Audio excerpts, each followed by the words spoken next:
Jeremias capítulo 48, verso 11.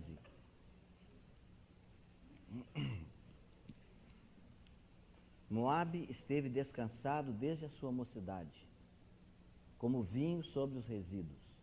Não foi mudado de vasilha para vasilha, nem foi para o exílio. Por isso conservou o seu sabor e o seu cheiro não se alterou. Versículo estranho, né? Esse, vamos ler outra vez? O Senhor está falando a respeito de um povo, né? Moabe, os moabitas. Diz que ele esteve descansado desde a sua mocidade, como vinho sobre os resíduos. Não foi mudado de vasilha para vasilha, nem foi para o exílio.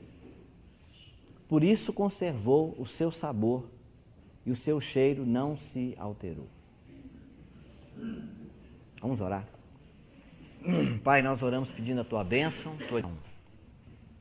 Sabemos que todos precisamos dessa lição tão preciosa para a maturidade cristã, Senhor, para que a imagem do Senhor Jesus seja formada em nós. Mas talvez alguns, de maneira especial, estejam passando por situações no momento, e essa palavra pode ser de grande ajuda, se o Senhor nos abençoar.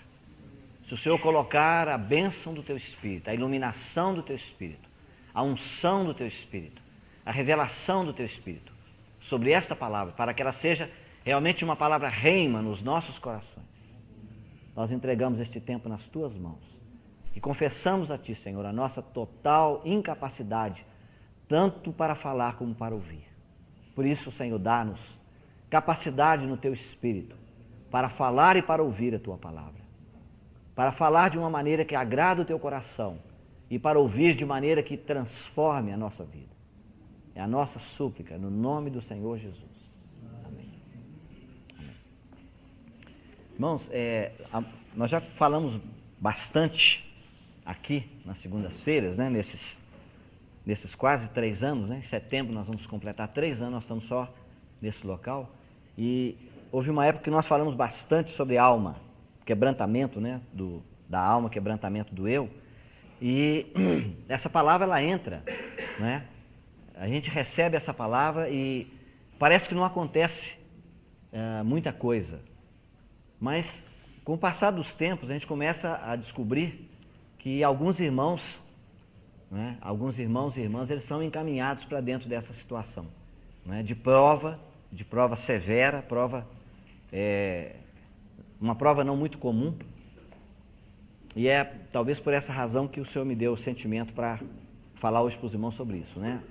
Eu quero deixar bem claro para os irmãos que até que realmente nós tenhamos condições, né, nós não vamos tocar no livro de Levítico, tá? Então os irmãos que estão lendo, continuem lendo, e nós vamos esperar uma oportunidade, porque eu me sinto realmente incapacitado de tentar abrir para os irmãos esse livro,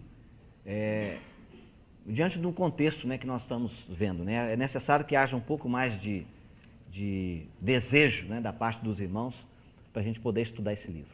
Mas hoje nós vamos falar sobre como é que o Senhor, a maneira que Deus usa para tratar, para quebrantar o nosso eu. E essa figura que nós temos aqui do Jeremias 48 é muito, muito interessante. Eu me lembro de ter compartilhado sobre esse assunto, acho que só 2 vezes. Uma vez, numa cidade perto daqui de Belo Horizonte, que eu não me lembro o lugar, acho que o irmão André estava presente, né? A Auri, né? A irmã estava presente, os irmãos de contato, Florestal, isso. Eu falei sobre... E uma outra vez na conferência de Curitiba, né, com o irmão Christian, né? E isso está no meu coração, o desejo de publicar um livreto, futuramente nós vamos ver se é possível, né? Então, irmãos, a figura que a gente tem aqui, nessa passagem, é de como você faz o vinho, tá? Como você faz o vinho. O Senhor está usando uma figura com respeito a um povo chamado Moabe. Os irmãos sabem, Moabe, eles vieram de um dos filhos da filha de Ló com o próprio pai, né? Uma das filhas de Ló se deitou com o pai e gerou um filho, foi dado o nome dele aí de Moabe, e o outro Amon. Daí vieram os Moabitas e os Amonitas. Talvez por causa da origem, de como eles vieram a existir, né? Então eles se tornaram 2 povos mais imorais do Velho Testamento, os moabitas e os amonitas. E era tão sério, os moabitas, era uma situação tão séria, que Deus declarou que até a 10ª geração, nenhum moabita poderia entrar na casa de Deus. Deus fez realmente um milagre na vida de Ruth, porque ela era uma moabita, né? É uma história muito bonita, o livro de Ruth, quando você lê dentro desse ângulo, né? Mas aqui ele está dizendo, mostrando para nós, né? Vamos tentar analisar esse versículo antes da gente entrar nessas lições que o Espírito Santo quer transmitir para nós. Então ele diz, Moabe esteve descansado desde a sua mocidade. O que ele quer dizer com isso? A palavra que o Senhor quer transmitir para nós aqui é que há pessoas, há filhos de Deus, quando nós transferimos essa palavra para o Novo Testamento, para a nossa experiência, quer dizer que há cristãos que eles levam uma vida tranquila, sem problema, sem dificuldade, desde a sua mocidade. Eles não sabem o que é dificuldade, não sabem o que é luta, não sabem o que é provação. Tá vendo? E ele diz assim, ele usa a figura dizendo, esteve desde a sua mocidade descansando, não há problema, é só gozar a vida, né? Você encontra aquele tipo de cristão que diz, minha vida é uma vida maravilhosa, eu só tenho bênção do Senhor, não tenho dificuldade. Você pode saber, esse é neném. Tá? Pode falar sem dúvida nenhuma, é bebê em Cristo, não tem como crescer. Não tem.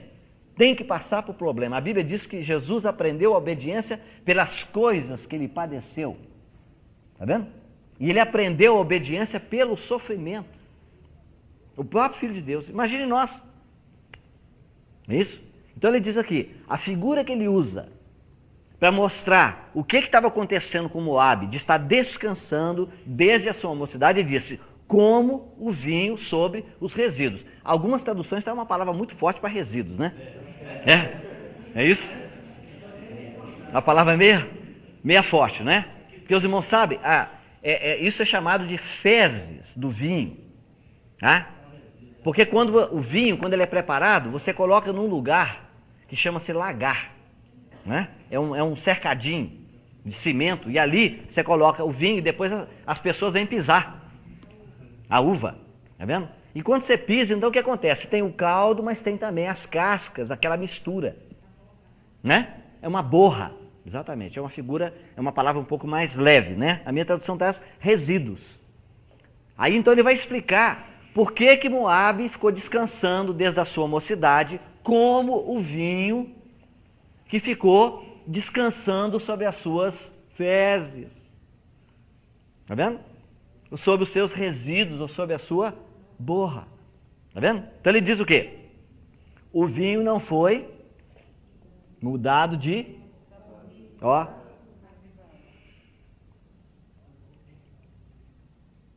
vasilha para vasilha. Está vendo? Sabe o que acontece? Quando você pega o vinho, né? Pode beber, tem mais um. Quando você pega aquele vinho que está misturado, o líquido com aquela borra, com aquelas fezes, que é chamado fezes do vinho, tá? Que aquilo produz um cheiro característico no vinho, que não é bom. Então, quando você deixa aquele vinho dentro de uma vasilha, o que vai acontecer? Tudo aquilo que é chamado de resíduo, de borra, ele vai descer e sedimentar, vai para o fundo, tá vendo? Aí se você deixar, se você continuar mexendo naquela vasilha, naquela garrafa, naquele vaso, que aqui está escrito na minha tradução, de vasilha para vasilha, não é isso? Hoje nós falamos de garrafa para garrafa, não é? Na tradução original é de vaso para vaso, porque naquela época não tinha garrafa, tinha vaso. Então o que acontece? Se você deixar balançando aquele recipiente, o que acontece? A borra está sempre misturada com o líquido. Mas se você deixar ela descansar, ficar paradinho, quieto, aceitar aquela situação, aí vai ter a sedimentação, ou seja, a borra vai para o fundo. Aí o que acontece? Quando o vinhateiro que fabrica o vinho, ele vê que a borra sedimentou lá no fundo, depois de um passar de tempo, o que ele faz? Ele pega aquele vinho, daquela garrafa, daquela vasilha, daquele vaso e derrama num outro vaso, e o que acontece? Na garrafa anterior fica as fezes do vinho. Tá vendo? Aí ele deixa outra vez ali. O que acontece? Vai esperar mais um pouco de tempo numa outra garrafa. Aí passado mais um pouco de tempo, vai haver uma nova sedimentação. E aí derrama novamente numa outra garrafa e ficou mais um restinho para trás. Não está vendo? Então, o Espírito Santo quis dizer para nós o seguinte, que toda pessoa que não é derramado, todo cristão que não é derramado de garrafa para garrafa, de vaso para vaso, tá certo? O que acontece? Ele permanece com o cheiro. Sabe? Essa palavra que está aqui, resíduos, ou borra, ou fezes do vinho, significa o mau cheiro do velho homem, o mau cheiro da carne, o mau cheiro do ego. Está vendo? Agora note os irmãos, o vinho é diferente do vaso. O vinho é separado do recipiente. O vinho é uma coisa, o recipiente é outra coisa. Então, nós somos o vinho. Está vendo? E em nós há essa mistura. Tem essa mistura. E Deus só vai conseguir tirar de nós esse mau cheiro, né? E ele diz aqui, ó, não foi mudado de vasilha para vasilha, nem foi para o exílio. Está vendo? Expressão estranha. Já viu vinho ir para o exílio? Sabe o que é isso? É quando você pega o vinho, coloca e põe ele lá na adega, lá naquele lugar escuro, no fundo. Isso significa o exílio. Tá vendo? Então, irmão, se não passar por isso, todo cristão que não passar por um período na vida dele, é lógico que isso aí não acontece com quem é bebê em Cristo, não. Tem que ter um pouco de entendimento, tem que ter um pouco de crescimento. Mas vai chegar um dia que o Senhor vai colocar você no exílio, vai colocar você nas trevas. E você não vai conseguir enxergar coisa nenhuma. Você lê a Bíblia e fala, não. Se alguém falar assim, quer ler a Luluzinha? Ah, quero, me dá a Luluzinha, deixa eu ler. Qual que você gosta mais? Ah, eu estou gostando mais da Luluzinha. Você não consegue ler a palavra de Deus. Aí o que acontece? O Senhor vai te mostrar quem você é. Está vendo? Você consegue ler Bíblia? Não. Você consegue orar? Não. Você consegue cantar? Também não, Senhor. Consegue louvar? Também não. Aí você está no exílio, aí você está nas trevas. Aí você vai aprender quão pobre, miserável, quão vazio, né? Quão João ninguém você é. Se não passar por isso, nós não sabemos o que é quebrantamento verdadeiramente. Tem que passar por isso, né? Então, irmãos, olha, o vinho somos nós. Agora, os vasos, as garrafas, são as situações onde o Senhor nos coloca. Ok? Muito bem. Vamos ver 5 tipos de garrafas onde nós somos colocados. Né? Depois, no final, temos uma ação prática para essa situação. Primeiro vaso, ou primeira garrafa, vamos falar sobre a garrafa, não é? Vasilha. É uma vasilha incomum. Não é muito comum. Como é que ela é? Ela é diferente no tamanho e ela é diferente no formato. Você sabe o que é protuberância numa garrafa? Ângulos, cantos, dentes. Você sabe o que é? Sabe que ideia que você tem? Já pensou numa garrafa desse tipo? Você tem uma ideia? Não é aquela garrafa que você passa a mão nela por fora, está lisinha. Ela está cheia de dente. Entendeu? Não só para fora, mas para dentro também. Tá vendo? A mesma saliência que tem do lado de fora, ela também tem do lado de dentro. E o que significa isso? É que quando você coloca o vinho lá em cima de uma garrafa para outra, ou seja, quando o Senhor coloca você nesse tipo de garrafa incomum, nesse vaso incomum, o vinho vai achar dificuldade para encontrar o seu lugar até chegar lá no fundo, porque ele está cheio de buraco. Ele entra aqui, ele torna a voltar, ele torna a entrar no buraquinho, não é como uma garrafa lisa que você colocou e desce direto para o fundo. Está entendendo? O que significa essa garrafa? São os caminhos estranhos de Deus. Tá? O vinho tem dificuldade para achar a passagem por todas aquelas partes e cantos difíceis. São os caminhos estranhos de Deus. O que significa? Qual é o teste que nós vamos passar quando nós estamos colocados dentro dessa garrafa? As outras pessoas julgam que o vinho está no lugar, ou no vaso, ou na garrafa errada. Que aquela pessoa nunca foi chamada por Deus para entrar numa vasilha como aquela. Você está entendendo o que eu estou querendo dizer? Quando Deus coloca você nesse tipo de garrafa, quer dizer, quando as pessoas olham e falam, mas que coisa estranha, esse vinho, ou seja, esse irmão, essa pessoa, não podia estar dentro dessa circunstância. Essa circunstância não é para ela. Ela não foi chamada por Deus para entrar nessa garrafa. Está perdendo tempo, está perdendo dinheiro, está perdendo energia. Mas, irmãos, a palavra de Deus, os caminhos de Deus não são os nossos caminhos. Está vendo? E o pior, sabe o que é, irmãos? É que quando nós somos colocados numa situação como essa, Deus não envia nem um porta-voz para falar conosco. Ele não dá satisfação nenhuma ao público. Por que eu estou fazendo isso? Não tem explicação. Está vendo? E sabe o que acontece? Numa situação dessa, quando você é colocado nessa situação, isso significa morte para a nossa carne. Morte para o nosso eu. Tá? Porque se você não pode satisfazer a curiosidade da sua carne, do seu eu, tá vendo? Quando o Espírito Santo está te conduzindo dessa maneira, você não tem como satisfazer a sua curiosidade. Não tem resposta. Você anda realmente nas trevas.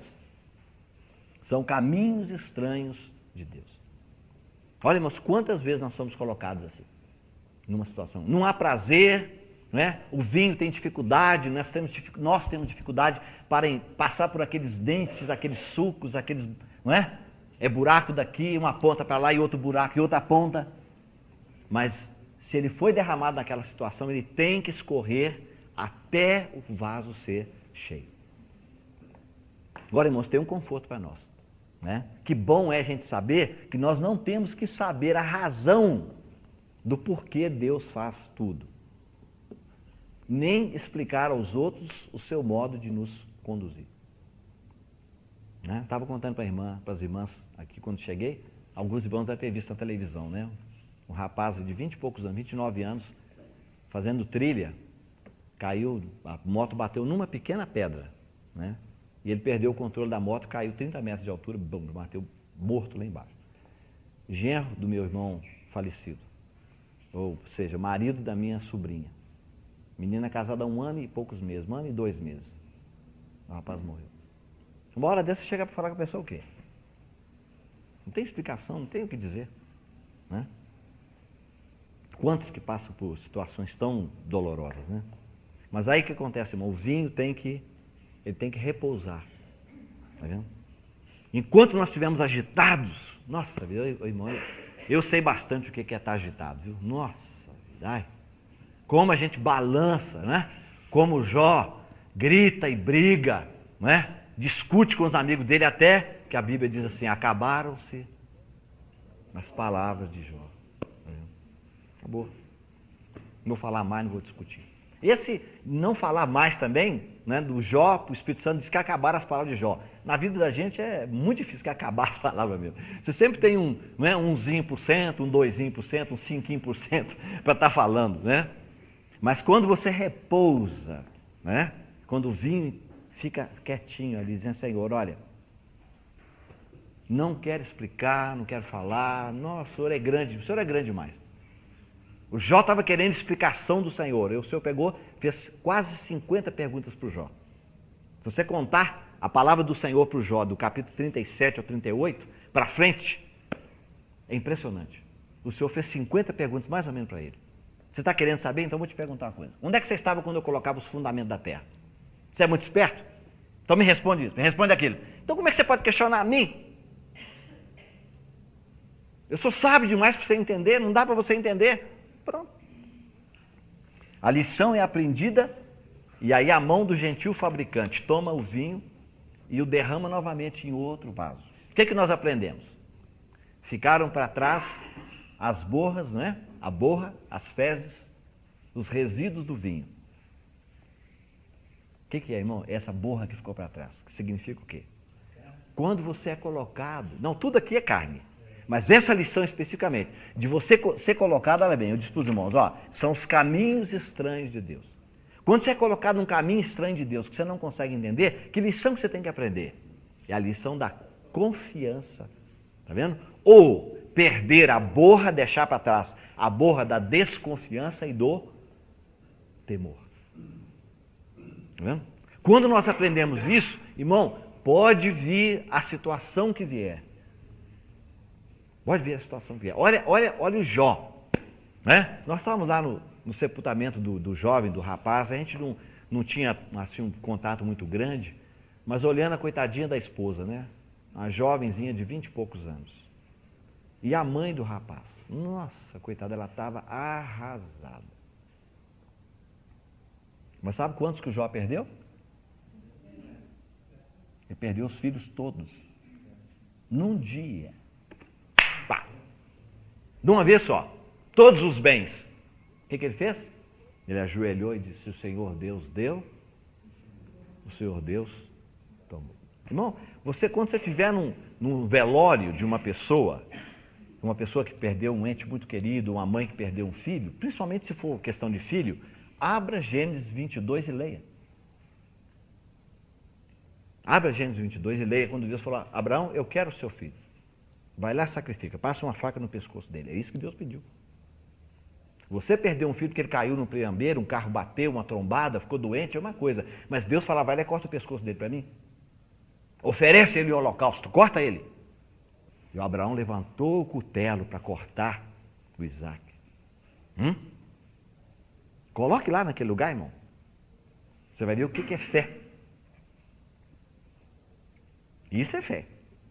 Porque ele sabia: não, Senhor, eu sei que ainda que eu corte o pescoço desse rapaz, o Senhor ainda pode me dar ele de volta em ressurreição. Não é brincadeira, irmãos, não é brincadeira. A borra da desconfiança e do temor ficaram para trás. Segundo vaso. É o vaso, ou a garrafa, né? Que é composta de uma variedade de materiais. Entra de tudo na composição daquela garrafa. Não é a garrafa de um só material, entra uma série de situações. Né? Então é um vaso diferente, é uma garrafa diferente. Qual é a lição que Deus quer ensinar quando nós somos derramados numa garrafa como essa? É que nós somos culpados pelos erros dos outros. Acho que todo mundo já passou por uma experiência dessa, nem que seja pequenininha, mas todo mundo já passou pela experiência, né, de ser culpado pelos erros dos outros.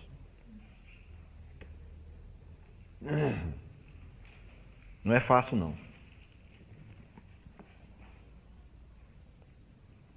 O vinho não escolheu tal situação. Os irmãos têm que lembrar: o vinho representa nós, né? A garrafa, o vaso representa as situações. A borra que ficou para trás representa o velho homem, o nosso eu, nossa carne, as coisas da velha natureza, né? Muito bem. Nós não somos consultados, nós não fizemos escolha, simplesmente Deus nos derramou de uma garrafa para outra. Né? Aqui, irmãos, nós temos aquele arranjo complexo de Deus das circunstâncias. Somos lançados nelas, não temos nenhuma culpa pela situação. É um lugar difícil. De quem que você lembra da Bíblia? Daniel, tem um outro que é mais claro ainda. José. José do Egito. Você já pensou a mulher tentando conquistar aquele jovem, bonito, na flor da idade? Ela colocou os olhos em cima do José, e o José deixou a sua capa, na mão dela, porque não queria pecar contra Deus, como ele disse. E ela então grita e diz: ele tentou me violentar. Está vendo? É essa garrafa aqui. Lembra daquele irmão que eu contei para você aquela situação? Que era um homem respeitado, chamado Henrique Susso, da Alemanha. E um dia uma jovem chegou, ele era respeitado na cidade, onde ele passava na calçada, todo mundo tirava o chapéu para cumprimentar, até os ateus. E de repente uma jovem chega e coloca um filho na mão dele e diz assim: esse filho é seu pai. Foi embora. E a cidade todinha virou contra ele, começou até a cuspir no chão quando ele passava. E Maria? Lembra da Maria? Carregando aquela coisa bendita, né? Aquela coisa bendita, né? Mas quando passava pela rua, você sabe o que eles falavam por trás, não sabe?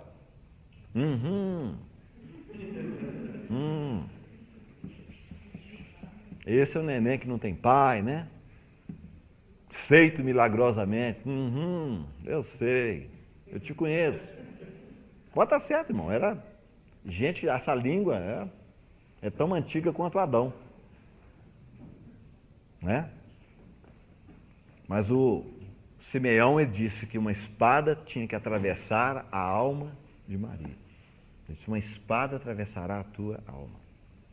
Outros falham nas suas obrigações ou esquecem delas. E antes que a gente tome conhecimento, somos envolvidos em dificuldades críticas e censuras. Deus não nos culpa pela prova, né? Foi Ele mesmo que criou essa situação para nós. Ele nos pede apenas para a gente escorrer e encher o vaso, silentes, silenciosos e submissos. Ele conhece o vaso, não precisamos falar sobre o formato do vaso, o tamanho, a cor, a textura, porque Ele sabe tudinho. Ele é quem fez aquele vaso. Eu me lembro direitinho, o último emprego que eu perdi foi na Visão Mundial. Quer dizer, a última vez que eu trabalhei na minha vida foi muito tempo atrás, né? Há uns 20 anos, né? Depois disso eu não trabalhei mais. Eu estou à toa nesses 20 anos, né? Eu me lembro direitinho que uma pessoa me ligou falando para mim ir lá rápido, na sexta-feira. Eu falei, ó, eu não posso, eu estou com um compromisso seríssimo aqui de tarde agora, eu não tenho como sair. Não, então segunda-feira você tem que vir aqui e tal. Quando cheguei lá, tinha uma situação criada para mim. Uma colega de trabalho lá de dentro levantou um falso contra mim. Bem sério. Quando eu cheguei, sentei lá, o chefão lá, o quase comandante lá né, descarregou uma centena de palavras em cima de mim e eu fiquei ali sem saber o que falar. Não tinha culpa nenhuma. A culpa era da moça, né? Ela que tinha errado lá e jogou a culpa em cima de mim. Quando ele acabou de falar, você tem alguma coisa? Eu falei, não, me dá minha carteira aqui, pode assinar aí que eu já estou indo embora. Não, você não vai defender? Não, você já me acusou, velho, defender de quê?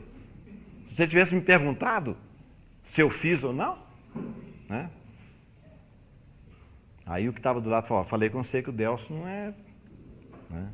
O Delcio não é de brincadeira não, você não conhece ele, eu já trabalho com ele tem muitos anos, né? Esse irmão tinha trabalhado comigo 7 anos na CCF e depois mais 6 anos na Visão Mundial, 13 anos juntos, Humberto. E ele tentou dissuadir esse indivíduo para não fazer isso. Foi uma situação difícil. Mas quando eu saí de casa, na segunda-feira de manhã, quando eu saí de casa, Deus tinha me dado uma leitura.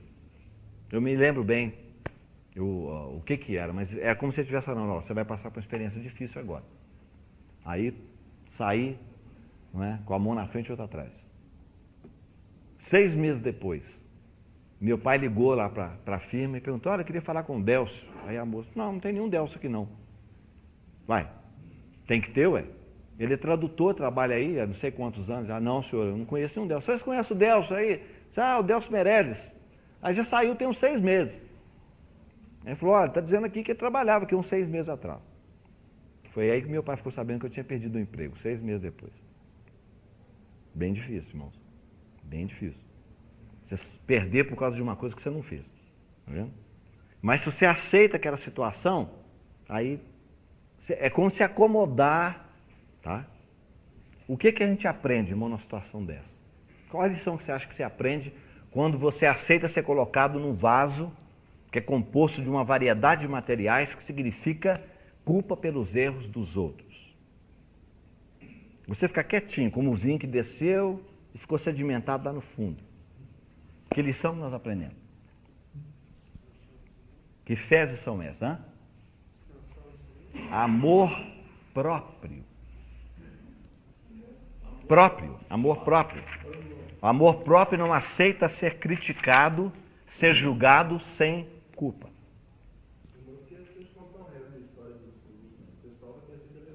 Ah, sim, não. Depois a bênção veio, né? Ela voltou depois.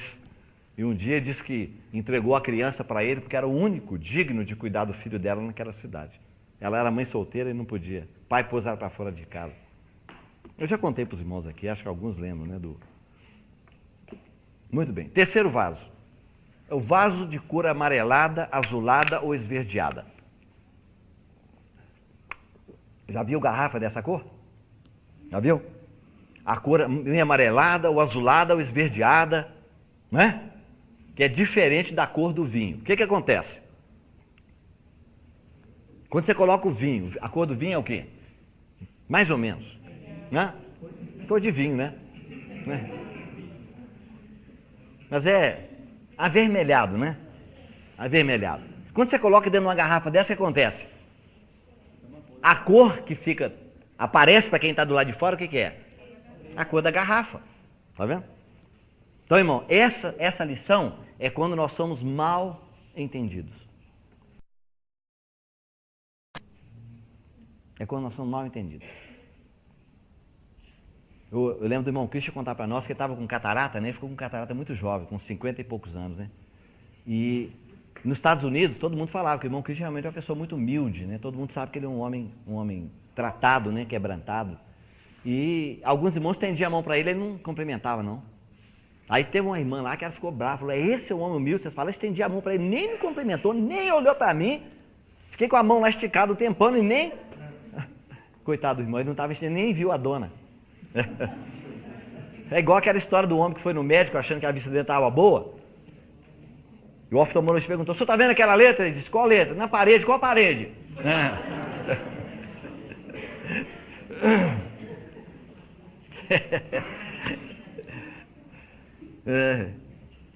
O vaso é diferente da cor do vinho. O vinho é julgado pela cor do vaso. Daí as discussões do porquê da mudança. O vinho conhece a razão e é levado a orar muito enquanto vai repousando e aquietando. Precisa ficar quieto por muito tempo. Essa lição é difícil, né? O vinho não pode ficar em movimento. Você tem que ficar quietinho, né? Você é mal entendido. Muitos não relaxam, não descansam, tentam explicar que o problema está na cor do vaso. Não, eu não sou dessa cor, eu sou vermelho, minha cor é vinho mesmo. Não, mas você está parecendo verde, você está esverdeado, amarelado. Não, tem um negócio errado aí. Não, sua cor está mudando, você não está natural, não. Você não é o mesmo mais. Está vendo? O que acontece? O atraso é prejudicial, pois leva-se muito tempo para o vinho ser purificado. Tem outras garrafas. Enquanto não sedimentar, enquanto não aquietar, aí a borra não vai para o fundo. É isso? Agora, logo que tem a sedimentação, o que acontece? O vinhateiro vai derramar numa outra vasilha que estava vazia, passou o vinho para outra garrafa, um vinho mais puro. E atrás ficaram as borras, né? O que aprendemos? As borras, as fezes da autojustificação. Olha, irmão, como as pessoas gostam de dar justificativa para os outros, explicar para os outros. Quando alguém está te vendo, a coisa não está bem, né? Os irmãos lembram da história, já contei para os irmãos aqui, acho que alguns já leram o Otmani, sabe? Né? Que um dia houve uma suspeita na igreja lá em Shanghai, na China, que o Otmani estava vivendo com outra mulher. Aí um domingo ele levantou, deu uma palavra para os irmãos, aquelas palavras assim de arrancar a cabeça de todo mundo. E ele era irmão da liderança, era um presbítero, né? Quando acabou a reunião, um irmão presbítero, muito sério, um homem que amava a Deus, um homem de santidade, chegou perto dele e falou, irmão, quero que você me diga uma palavra com toda a sinceridade, com toda a verdade. Pois não, irmão, Otmani disse para ele. Você está vivendo com outra mulher? Ele disse, estou. Só isso. Está vendo? Ele sabia que o irmão estava perguntando para ele, mas não disse uma palavra. Está vendo? E dali saiu, foi embora. Aquele irmão disse, eu vou atrás dele. Quando ele acabar de entrar em casa, eu vou esperar uns 3 minutinhos. Quando ele estiver lá cumprimentando a outra mulher que está vivendo com ela, né? Porque provavelmente vai chegar em casa, ô querida, como vai? Dá um, né? Aí eu vou chegar. Quando bateu na porta, ele veio abrir. Ô irmão, pode entrar. Ele disse, ó irmão, não quero conversa, eu vim aqui, quero que você traga nessa sala a outra mulher que está vivendo com ela. Ele foi lá e chamou uma velha. Aí o irmão disse, mas é sua mãe. Pois é, irmão, você não me perguntou. Você me perguntou se eu vivia com outra mulher. Eu vivo com outra mulher. Essa é outra mulher. Não é mulher? É. Então, você não me perguntou se era velha, se era nova. Irmão, olha, isso pro eu da gente, não é. Eu digo para os irmãos, olha, eu falo isso com vergonha, porque não é fácil, não. É difícil. Na mesma hora ele dizer, eu vivo com outra mulher, irmão, mas é minha mãe. Não é isso que nós fazemos? Tranquilamente. Diz que uma vez ele estava em casa, aí o telefone tocou, e ele pegou o telefone, ficou 2 horas no telefone. Só, sim, yeah, ok. Logo em chinês, não é assim não, viu, irmão? Em chinês, né? Tá bem, tá bom. Só assim, 2 horas. E a esposa dele sentada ouvindo aquilo, nossa, mas 2 horas? Deve ser uma conversa muito séria. Quando ele desligou o telefone, aí a esposa perguntou, que conversa tão séria? Ele disse, não, um irmão amado da cidade que fez um curso de xingatório na faculdade, estava treinando comigo. Estava te xingando 2 horas, disse, 2 horas. Mas por que você não desligou o telefone? Eu falei, não, eu não posso desligar, foi ele que ligou para mim. Se ele ligou para mim, eu tenho que esperar ele desligar. Aí quando acabar de conversar, o telefone tocou outra vez. Ele disse, não atenda não. Não vou atender, se for atender era outro irmão. Mais 2 horas. 4 horas. Tá?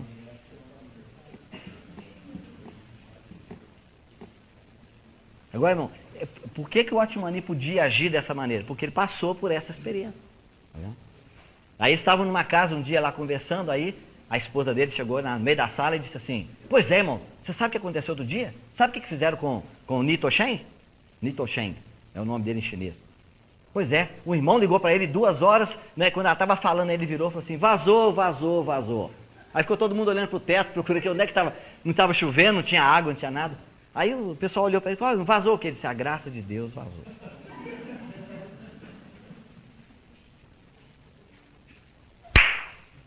Eu dou a mão palmatória, viu, irmão? É fácil. Autojustificação, vida do ego. Ficou lá. 4º vaso. Vaso grande, redondo e aberto. Prestou atenção? Vaso grande, redondo e aberto. De cor cinza e feia. Parecendo mais aquelas panelas, lembra? Aquelas panelas de pedra. Né?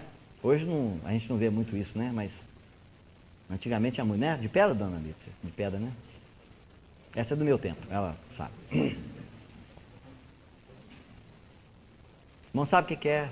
O que significa esse vaso? Aqui, quando você é derramado nesse vaso, grande, redondo e aberto, de cor cinza e feia, vaso feio mesmo, Deus está nos levando a experimentar a fraqueza e humilhação pública. Tá? Porque ele é grande, ele é redondo e aberto. O vinho não se ajunta, tá? E ele é mostrado de uma outra forma, tão diferente. Ele tem que se espalhar, porque o vaso é grande, ele é redondo, bem redondo, não é para cima, tem que se espalhar assim. E aí ele fica exposto à crítica e ao julgamento público. E ali ele tem que ficar em silêncio, submisso e quieto. Mas se aprender essa lição, irmão, se o vinho descer, que lição nós vamos aprender? Quais são as fezes, os resíduos, né? A borra que ficou para trás?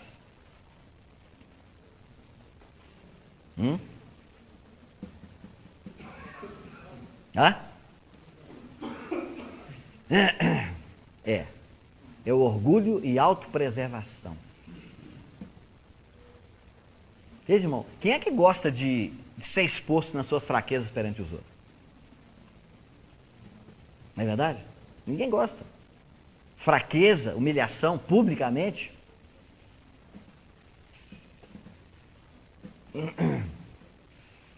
Irmão, lembra quando Jesus encontrou com os discípulos na beira da praia? E ele falou com um especificamente. Lembra? O que foi que ele disse? Ouvi. Quem? João? Pedro? Amas-me mais do que esse? Tá vendo? Você está lembrado que você falou que todos podiam me abandonar, menos você? Pois é. Vaso aberto, redondo. Contemplação pública, para todo mundo ver. Mas foi ali, naquele lugar, que Jesus também falou com ele: apacenta as minhas ovelhas.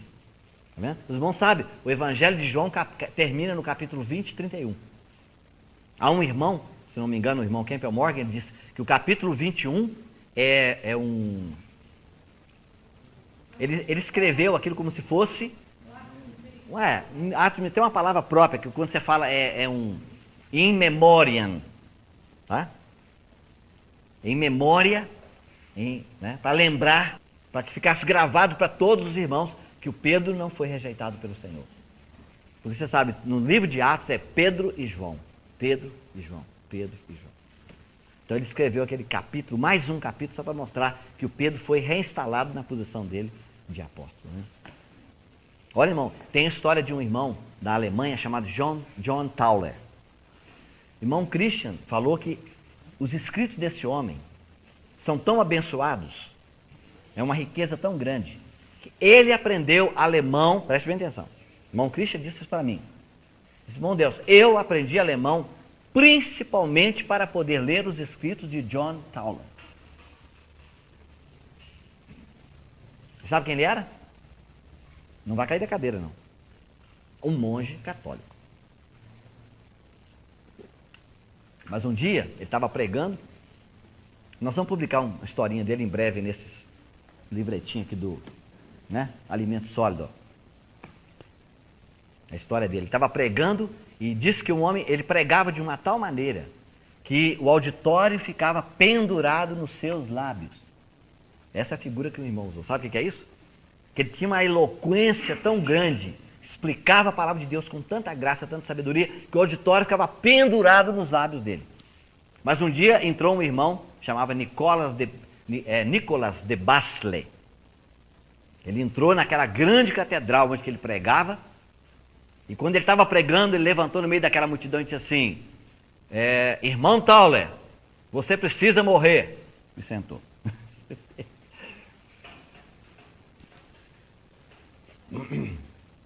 Não se assustem, não é ET nem coisa nenhuma. É gato.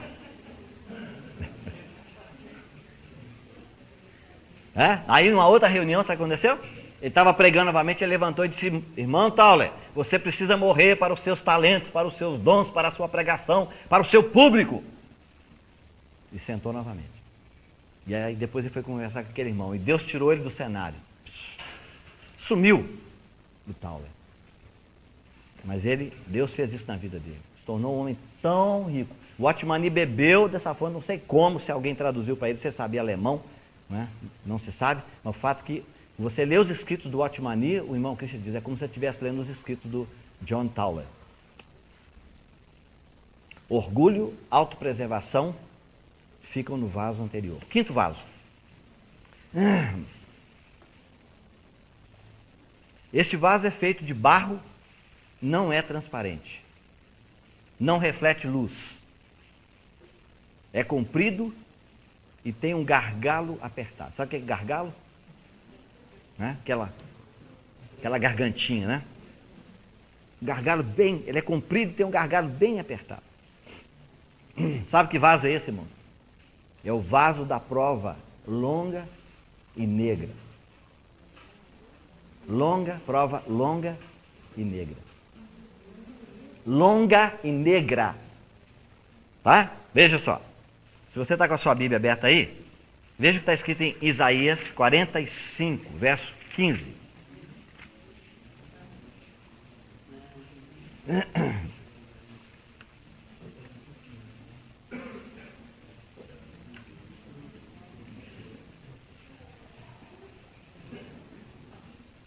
Acharam? Só um minutinho, irmão. Os irmãos, olha bem, irmão. Se te dissesse que tem um versículo como esse na Bíblia, muitos não acreditariam. Tá certo? Porque a característica para nós de Deus é um Deus que se revela. Tá vendo?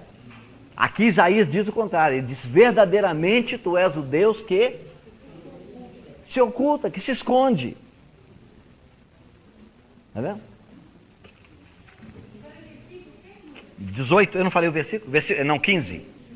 48, 15. 45, 15. Olha, irmãos.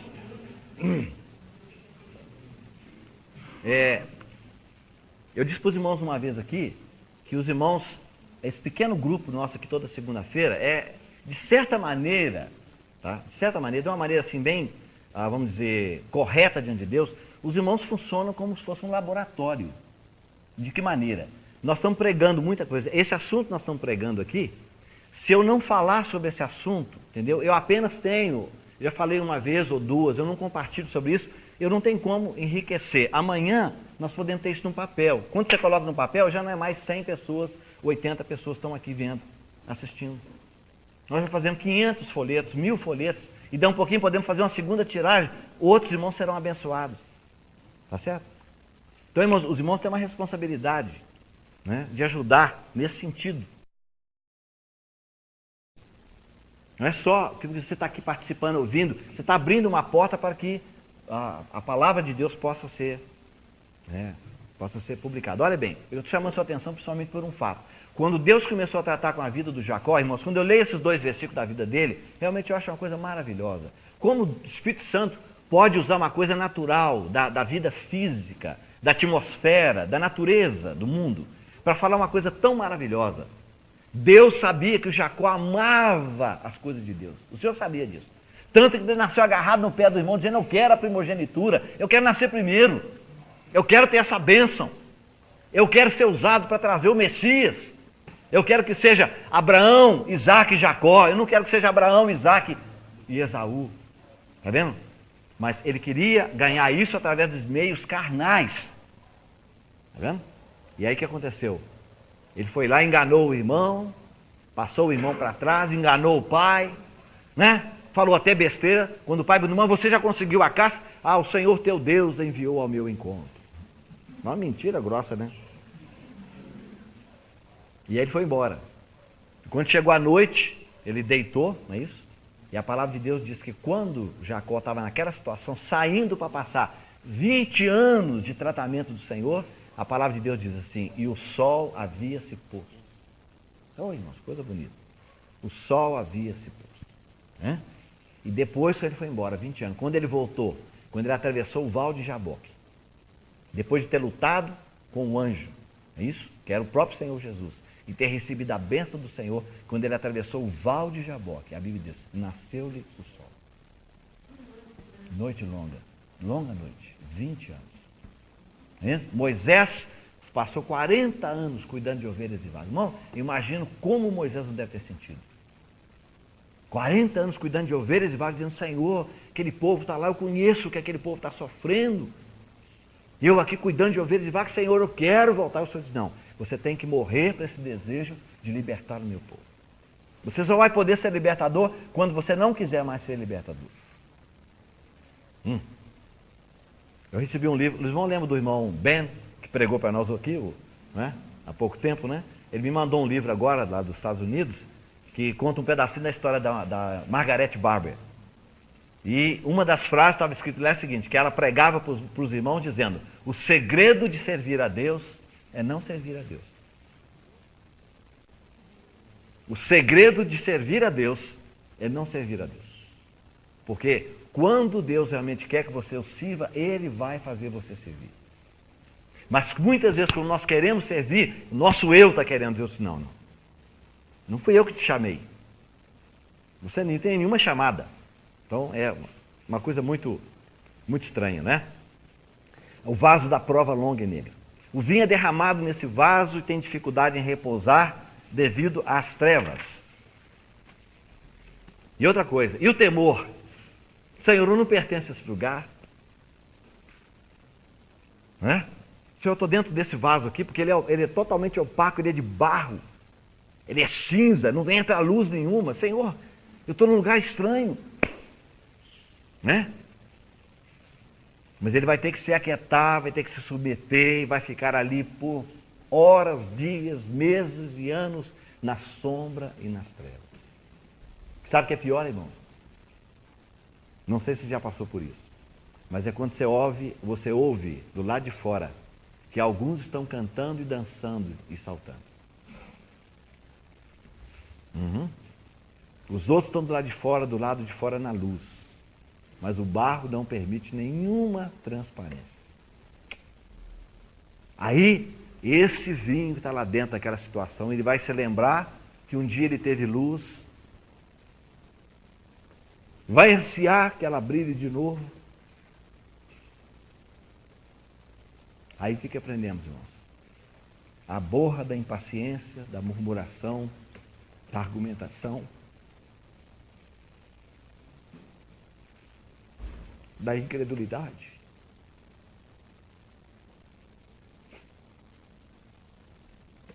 Fica no vaso anterior.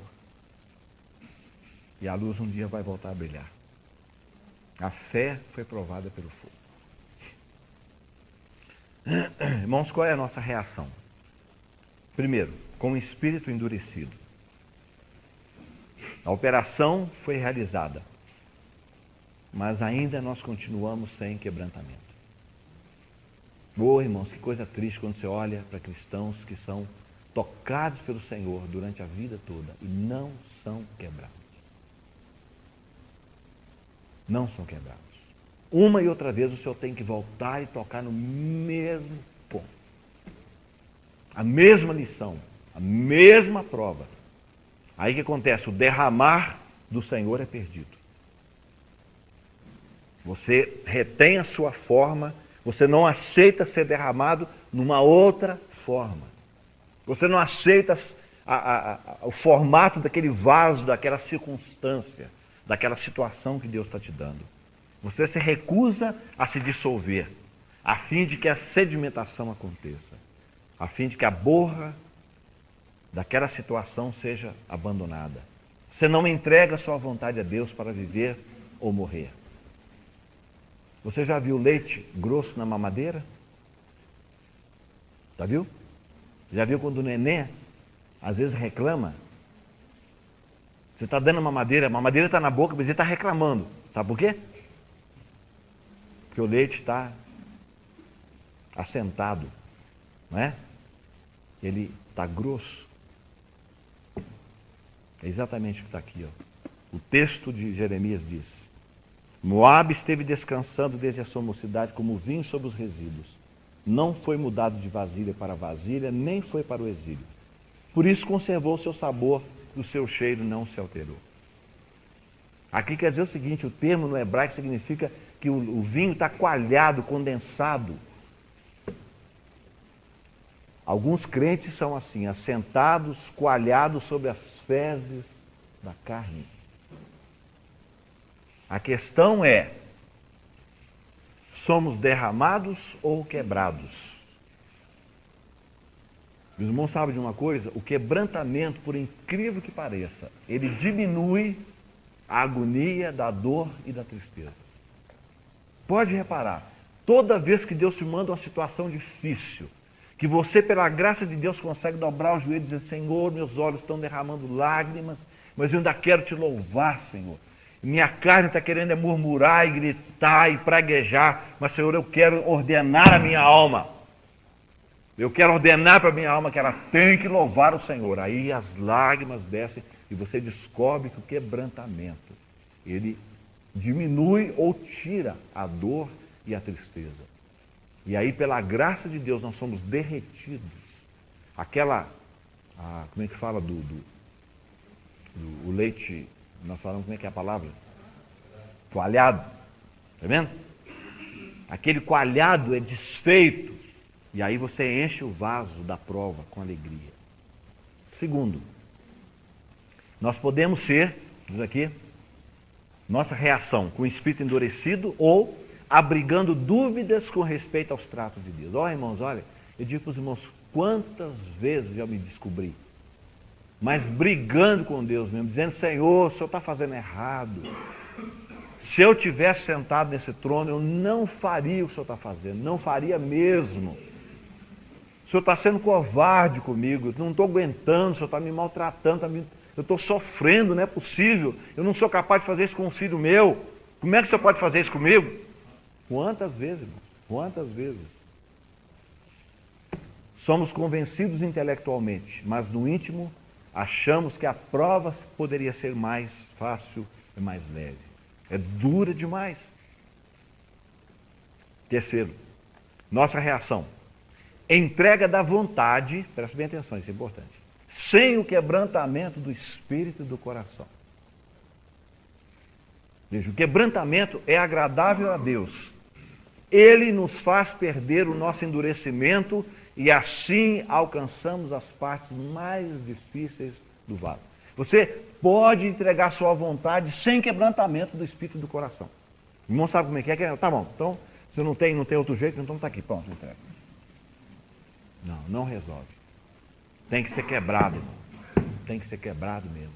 Você tem que se tornar dócil. Lembra que Jesus disse? Ele disse, vinde a mim todos vós estáis cansados e oprimidos, e eu vos darei descanso. Tomai sobre vós o meu jugo, tá vendo? O jugo que você coloca é para quebrar. E ele dizia, aprendei de mim que sou e humilde de coração. Ele foi quebrado e se tornou manso e humilde. Não é aquele negócio, tá bom, então, se não tem jeito mais, então tá aqui, senhor, tá aí, ó, a gente entrega. Igual a mulher do Moisés. Então, viu o anjo do Senhor querendo matar o Moisés. Não, pera um minutinho. Você é um esposo sanguinário aqui, ó. Pá. Foi lá, sacrificou o prepúcio do menino, julgou a criança nos pés do Moisés. Você é um esposo sanguinário. Fez a vontade de Deus sem quebrantamento. É claro isso? Claro. Por que Deus age assim, irmãos? Para nos treinar. O alvo de Deus em nos derramar de uma garrafa para outra é para produzir em nós um espírito quebrantado e submisso. Qual a razão para Deus derramar e esvaziar a gente? Derrama uma situação, passa um pouquinho de tempo, outra situação. A vontade entregue é uma coisa e um espírito quebrantado é outra. Os irmãos sabem, para a consagração da nossa vida, a vontade é o princípio fundamental base. Deus só opera sobre este fundamento. Se a vontade não for entregue, Deus não tem como fazer nada na nossa vida. Ele espera a vida inteira. Mas você vai ter que dizer, Senhor, eu entrego a minha vontade. Não a minha vontade, foi o que Jesus disse lá no Getsemane, antes de ir para a cruz. E só assim é que ele pode nos derramar e nos esvaziar. Enquanto nós não entregarmos a vontade, nós permanecemos naquele vaso, naquela garrafa, e significa que nós estamos agitados e a borra está misturada. Quando dizemos sim, aí ele começa a operar, visando ganhar um espírito quebrantado. Segundo, Deus age assim para nos livrar de ficar repousado sobre as fezes. Irmãos, o que hoje te ouve no mundo? O que nós estamos aprendendo no mundo hoje? O tempo todinho.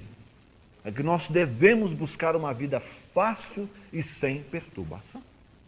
Não é isso? Isso aqui é pregado para nós o tempo todo. Vida fácil. Não gostamos de mudanças e turbulências. É isso? Naquele estado de coisas que nós temos feito durante anos.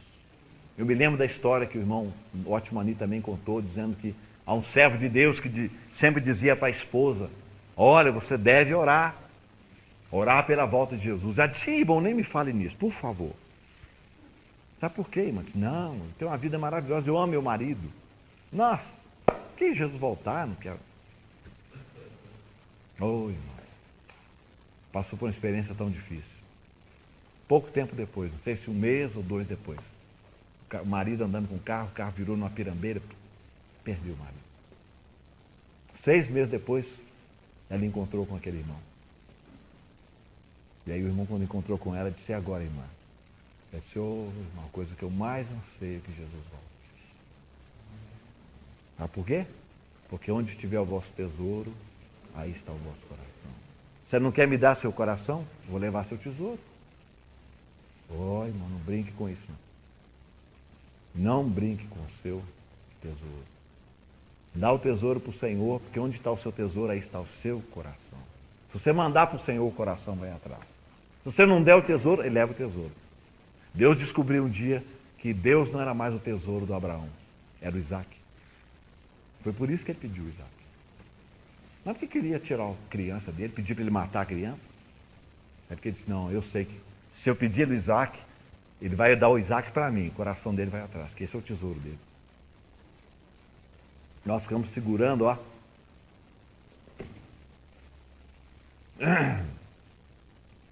Você lembra da história que a da menininha, né, que enfiou a mão dentro de um vaso caríssimo de porcelana chinesa, e a mão não saía.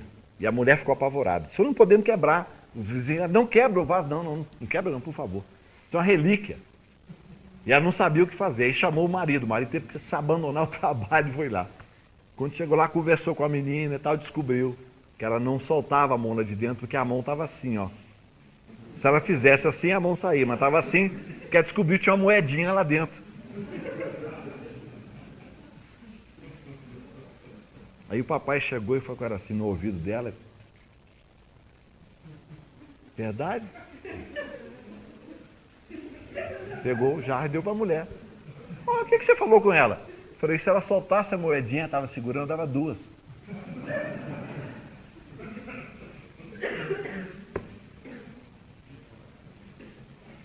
Acabou, irmão.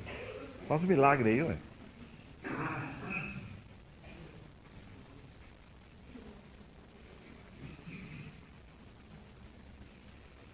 Ok.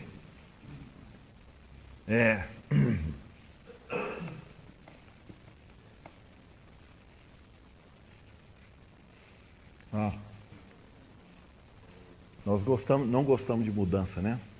Tememos entregar nosso trabalho a outrem. Né? Já pensou, irmão? Quando você trabalha, anos e anos a fio, e na hora de colher os frutos, você sai da direção da presidência da companhia? Né, patrão?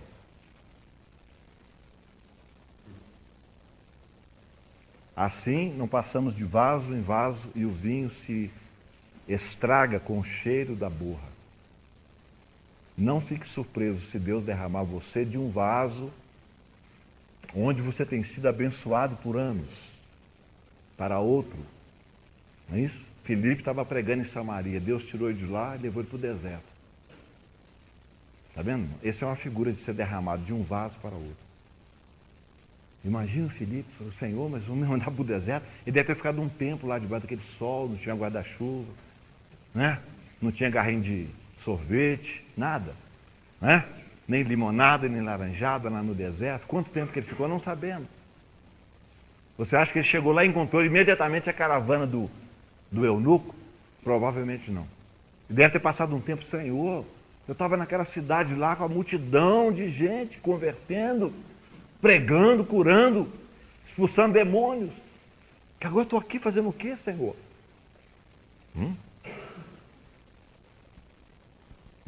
Que o Senhor derramou ele, né? Num outro vaso, uma situação totalmente diferente. Talvez você esteja repousando sobre as fezes. O Senhor escolhe seu vinho muito bem e pode desejar nos purificar ainda mais. Não fique surpreso se Deus derramar você de um vaso para outro. Vaso onde você tem sido abençoado há anos, né? Terceira coisa que Deus faz, para nos alargar em simpatia e compreensão uns para com os outros. Irmão, toda pessoa que já sofreu, que já passou por dificuldades, ele sabe confortar os outros. Quando você sofre, você é confortado com o conforto que vem de Deus. Diz 2 Coríntios capítulo 1. E aí, quando os outros sofrem, você conforta aquela pessoa com o conforto de Deus que você ganhou. Se você nunca passou por isso, você não sabe. Você é uma pessoa seca, vazia, dura, né? Não sabe o que falar, não sabe o que dizer. Quem enfrenta pouca dificuldade não é uma pessoa ajudadora.